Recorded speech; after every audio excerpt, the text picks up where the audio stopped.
What's up, everybody? Welcome back to another episode of your favorite podcast. Ooh, yes. And my favorite podcast, Essentials with Stevie and Whitney Flockharts. What's up, guys? It's good to be back. I hope everyone has had a great summer. It's crazy that it's kind of winding down at this point. Time flies when you're having fun. Summer's cool because you get to have kind of a looser schedule. You get to sleep in, go to bed late, go to Dairy Queen. Watch Ted Lasso. Like we do. Watch Ted Lasso. That's a plug for Ted Lasso. What a great show. It's so heartwarming. Ted, if you're listening, we love you. Yes. But there is something to be said about a schedule and like the predictability of the kids going back to school. You know, you plan your dinners, you know what you're doing Monday, Tuesday, Wednesday night. I personally thrive in that kind of environment, the predictability. What about you? I mean, give me a schedule and I'll keep it, but let's party. You like the spontaneity. Right now, we could get up and leave and go to the mall, and I think that would be so cool. Let's go to the mall. Let's do it right now. All right, Sorry, this we're podcast is canceling over. this episode. Yeah, that is our different personalities. No, but the plan is good. Today we have a hot and ready episode coming at you fast, sort of like a Little Caesars hot and ready pizza. Come on. That was just made with love, Yep. sitting in the warmer, ready for you to pick up and consume it. So we are excited about today. Yeah, I'm excited about it because this is going to be a 3, maybe 4-part episode. And so I know we've done a few 2-parters, but this is just so much stuff. It's something that we've spent a lot of time dealing with over the last 3 or 4 years. Yes, personal experiences. And so I believe that the next few episodes could be and will be monumental for you, help you to reveal some behaviors you might have that just aren't too healthy. And I believe it'll reveal how that unhealthy behavior is affecting you and those closest to you, husbands, wives, children's, moms, dad, best friends, coworkers. And so that behavior and the accommodation of that behavior is creating dysfunction in your life. Dang, that's heavy. Yeah, and that's what we want to talk about for the next 3 to 14 episodes, dysfunction. So dysfunction part 1, I have, and I say this with humility, with grace, but with boldness and confidence, I have broken many cycles of dysfunction in my life. Yes, you have. I can attest that because I would be the first one to be able to see all that. Absolutely. But if someone can begin the cycle of dysfunction, someone can break the cycle. And you have done that in a lot of areas of your life. Yes, and again, we all have work to do for sure, and I hope you heard that, if someone can begin the cycle of dysfunction, if someone can start making wrong decisions, if someone can start putting their hope and their faith and feeling void with the wrong things of this world and pass it on to if someone can start it, someone can stop it, And I hope you know today, if you're listening, you can break the cycle of dysfunction in your life. You can stop those things. And it doesn't happen right away, and it will not happen right away. And I hope to God you didn't just listen to this podcast and say, wow, in the next 26 minutes, I'm going to break the cycle of dysfunction. No, it is a process, a slow one. But the decision is immediate. You know, I was telling the kids, I guess this was last year now, and I remembered it. I told the church that you were cooking dinner and you were apologizing. You remember this? You were saying, I'm sorry, it was taking longer than it needed to, and we're all waiting at the dinner table. And I said, no problem. There's some kind of meat or something that was in the oven. Roast. Yeah, and you were just saying, I'm just so sorry. 5 minutes turned into 10, 15. And I used it as like a lesson for the kids. I was being goofy, but I said, hey, guys, anything that's good in life, anything that's worth it is going to take time. You just have to be patient. So anything in the world that's good, it will take time. And Finn said, well, Daddy, popcorn is amazing, and it only takes 1 minute and 34 seconds. He's not wrong. He is not wrong. And so what I said, okay, buddy, other than popcorn, yes, everything else takes some time. And so this does take time to address these things, to do something about these things. But dysfunction, this is what dysfunction is. The definition of dysfunction, to not function properly. There are some areas in your life that just aren't functioning properly. There are some things that your uptown function is just not working properly. Talking about our kids, they would love that, by the way. They love uptown funk. And so uptown funks you up. Uptown funks you up. Is that okay to say? Yes. Slower. Uptown funks you up. Uptown funks you up. And so really, there's a reason. Sweaty. There's a reason that you deal with what you deal with. There is. Yeah. There's a reason that you're afraid of what you're afraid of. There's a reason that you're triggered by what you're triggered by. And there's a reason that you're offended by what you're offended by. And it's because you're not functioning properly. Mm-hmm. You're doing some things, you're believing some things, you're acting in a way that's just not right, and you have been for a very, very long time. And here lies the problem. If you're listening right now, here's the problem. Here's why it's continuing. Here's why you keep dealing with it. You haven't been functioning properly. They haven't been functioning properly. And so what do? You and everybody else in your life accommodates to the dysfunction instead of addressing it and doing something about it. You just kind of accept it. That's the way it is. Yes. And that's just how it's going to be. And it's not right. Well, that's just the way dad is. He gets angry. Mm-hmm. That's not right. That's just the way mom takes off the edge and she, you just got to leave her be and let that's accommodation, and it's not right. They're just the youngest, Sure. They'll grow up eventually. Yeah, they were spoiled, and it's just not cool. Little Timmy, he wants the tablet, and so you obviously can't say no to little Timmy because he'll cry, he'll scream, it's uncomfortable for you. So what do? You give them the tablet, Yes, they make me feel like crap, but it's just the way they talk. Hey, they're not racist. That's just how they were raised in a different time. Wow. He doesn't hit me. He just, talks to me. Oh, my favorite. It's just their personality. Oh, that was my favorite one. What, the personality? Yeah, I was going to say, that's just their personality. They're just going to tell it like it is. It's like, no.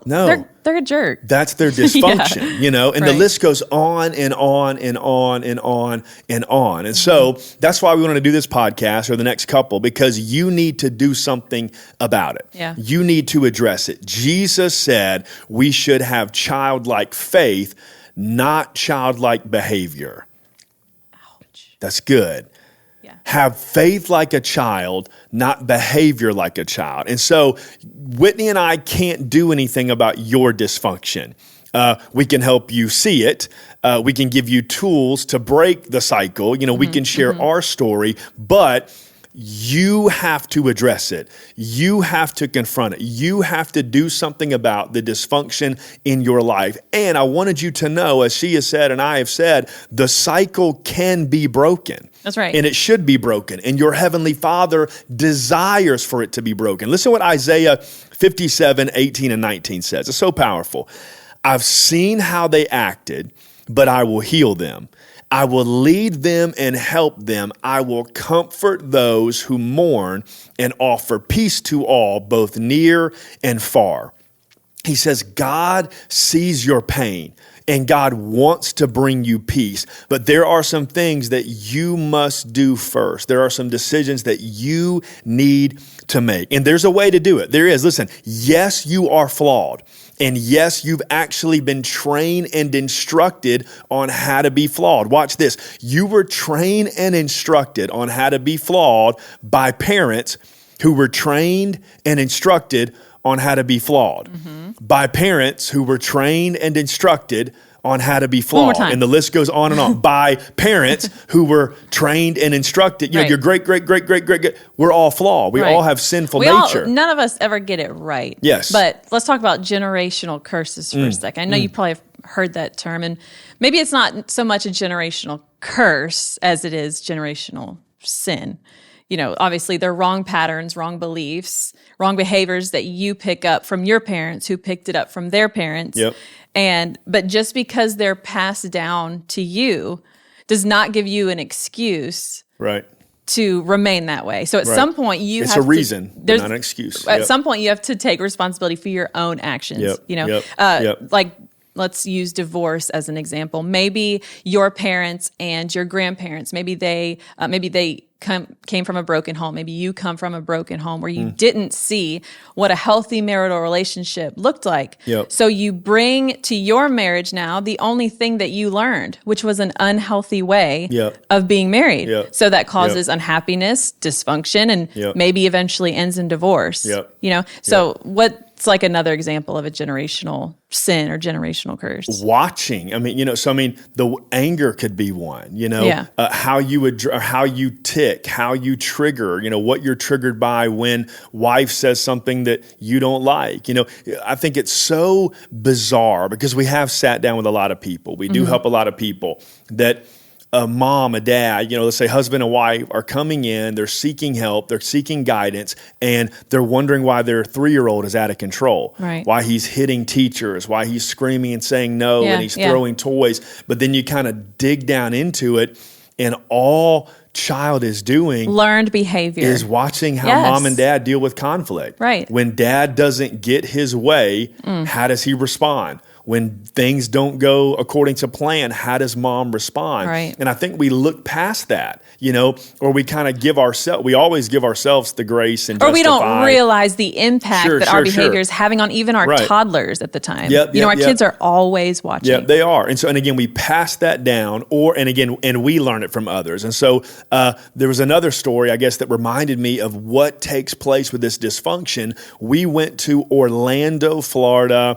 3 years ago. I got like that great deal, and I'm not going to name the airline because I don't want to dishonor them, but it was like low price. Like there's no way we can fly to Orlando and back for $79. There's just no way. But we did, and I bought the tickets. Well, then we showed up to the airport, and you remember that? We weighed all of our luggage, and it was like $400 for those 6 bags. And it wasn't even that heavy. It was just like the weight requirement for this particular airline was like 5 pounds. Yes, it was outrageous. And so what we started doing was like taking stuff out. We took a bunch of stuff back to the car.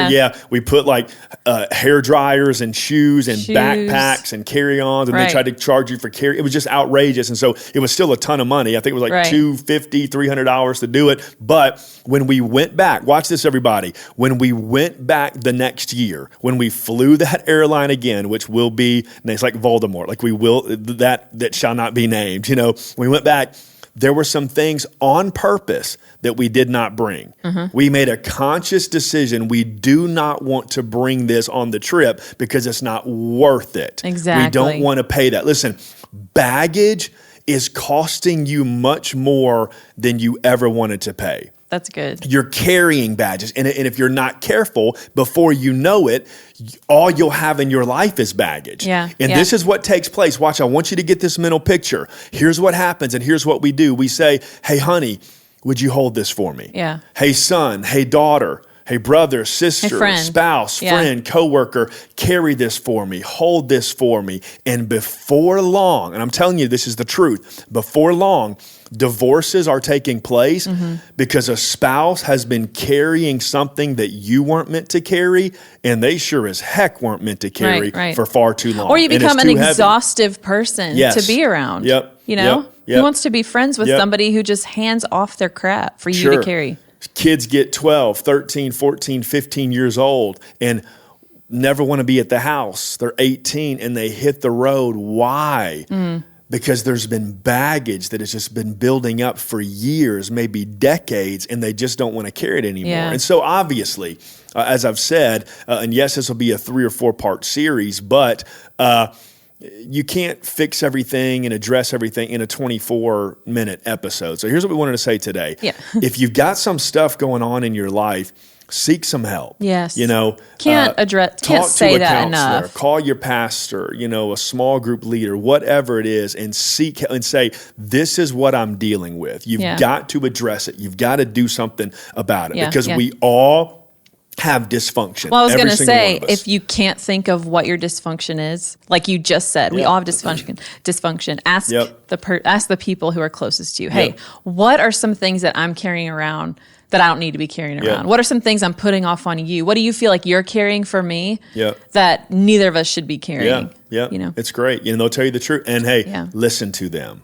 Oh no. Well, you got to go in with an open mind. Yeah, sure. Because they're going to tell you some things that you didn't want to hear. Right. And they're going to tell you some things that hurt. Matter of fact, if you go to your wife, your husband, your mom, your dad, whatever, and you ask, hey, I want you to reveal some things to me that I could work on. I want you to reveal some things to me. Be completely honest. I'm ready. If they tell you things that don't really hurt your feelings and it was no really big deal to you, either they didn't tell you the truth or you weren't asking the right questions. You know, like you need to hear some things that hurt. It's going to hurt. You just got to know that going in. It needs to. So we all have some dysfunction. No, you're not alone, but it all comes from our original family of origin. Listen, the root of our problem, this is where Christianity is just such a different foundation, a different truth than what you've been taught maybe in secular psychology, which I want to talk about in the next episode. So make sure you tune in. But the root of our problem goes back to Adam and Eve. Like, forget genetics. Like, we have synetics. Like synetics. Is that in Webster's? I don't know, but I just made it up. We don't have genetics. We have synetics. We have their depravity, and it's passed down from generation to generation to generation. You see, Adam and Eve, watch this, were created as complete adults without any past. No trauma, no history. And so no one's ever thought about this. You know, of course they were created by God. Of course the world was perfect. You know, they didn't have a mom or a dad. They had no childhood. They had no history. They had no distractions until they did. And at that moment, and again, that's not this episode, but Genesis 3, you know, where they sin for the very first time, now that baggage, and it gets more specific, you know, with family and people and personalities and upbringings and experiences and history, but at its core, at its root, it is sin. Yeah. And because of that, ever since, every single one of us brings some serious baggage into our lives. Yeah. One psychologist told me this. I interviewed some psychiatrists and some psychologists about 2 years. About 2 years ago, I was doing a series called Adult Children, which was a lot about this. And he told me this, that families often create another layer of dysfunction by orbiting around the dysfunction of another family member. What is that? I mean, that is accommodation. Yeah. My mind kind of goes to, like, if there's multiple kids in a family, the youngest one sort of rules the roost, but it's not because if we allow that to happen, it's not a healthy behavior. Right. They're just like, whether the parents are just tired of parenting by then, or the will of the youngest child is so strong, but they kind of get whatever they want, and that's how kind of the spoiled youngest is a thing. Right. But that's just them, so we're going to operate and revolve around them. Yeah. I mean, how dysfunctional is that? Yep, it's terrible, and people just continue to allow it. That's why addressing it, having conversations, having hard conversations with people, that's truly love, you know? Yes. Now, again, you got to have a relationship with them, you know? I probably wouldn't walk up to the person in, you know, Walmart and say, hey, the way that you're parenting isn't a really you've got to have equity with that person. And so, but you need to, and even if you're close with someone, if you're leading someone, if you're working with someone, if you're friends with someone, for God's sakes, if you're married to someone, and you see something, or you're living something, or you're watching something that's just not right, you need to address it, you know? And what we say is, you know I should say something, but they'll get mad. And so we don't say anything. Yep. That's accommodation, you know? It is really, really frustrating. It really, really bothers me, but you know how they are, and you know how they'll take it. That's accommodation. And now you are accommodating to the dysfunction that's destroying your life or will destroy your life. Oh, we can talk about for a second that particular situation is really relevant for people who are recently married or even people who have been married a while, but they live around their parents and they develop this unhealthy child-parent relationship where they're no longer children, but they still behave like they're children. Their parents still tell them what to do and they still listen. Like, there's nothing rebellious at 25 years old. And you and your spouse are making decisions. There's nothing rebellious about not doing what your parents say at that point. You know? And that's the dysfunction of the parent. Exactly. And with the son, the son or the daughter. You know, when you're 8, you need your mom and dad to tell you what to do. Now watch this, and that's what we're going to hit into the next few episodes. This is where the dysfunction really gets messy. It's dysfunctional for an adult parent to treat their adult child like a child, like an 8 or 9 year old. Yes. But sometimes this vicious cycle takes place because the adult child is acting like a child Yes. Therefore, the parent continues to treat them like a child. So when you're begging mom and dad for money and they're having to bail you out every couple of weeks, or you're on your 14th job and you need them to fill your gas tank up, or you can't provide childcare on your own and you're begging, like, it just creates this really dysfunctional relationship. And then all of these lines are crossed and nobody gets to grow up and nobody's seen like an adult. It's just a nasty time. And you're crossing boundaries. And what's a boundary? It's an invisible line of what you will allow, and what you won't allow. Well, you don't want to be told what to do by mom and dad, but yet you're acting so immaturely that mom and dad think they need to step in. And again, it's this vicious cycle. But it disables everything else. So you can't have like one healthy area when you have all of that screwing everything up. Yep. And so we accommodate. We don't address it. We know they're late. Listen, we know they're late all the time. And so all of us who've decided that dinner's at 6, who we all showed up and we're ready to hang out and have dinner, waiting on so-and-so because they're late. This is what we do. Nobody just says, we're just going to eat and they're going to deal with it. We start eating, they walk it. Well, they get so upset. They get mad at us. Like, that's such a small example, but how crazy it's so practical, are we? Though. You know what I mean? And so everybody else needs to wait on the person that's late, because if we start when we said we were going to start, the person that's late will be angry with us. Right. My goodness, address those things. So that might have just been a word for somebody. I don't know. Start eating, start really on time, honor people's time. And stop accommodating. We are going to talk more and more about accommodation over the next few episodes and really kind of dive into what it looks like, how you can address dysfunction, more about dysfunction, how we accommodate, but more importantly, how to break the cycle of dysfunction. And so make sure you come back next time on this episode. Make sure you rate, that you review, that you follow, and make sure you share if it helps you today. So we'll see you guys next time on Essentials Podcast.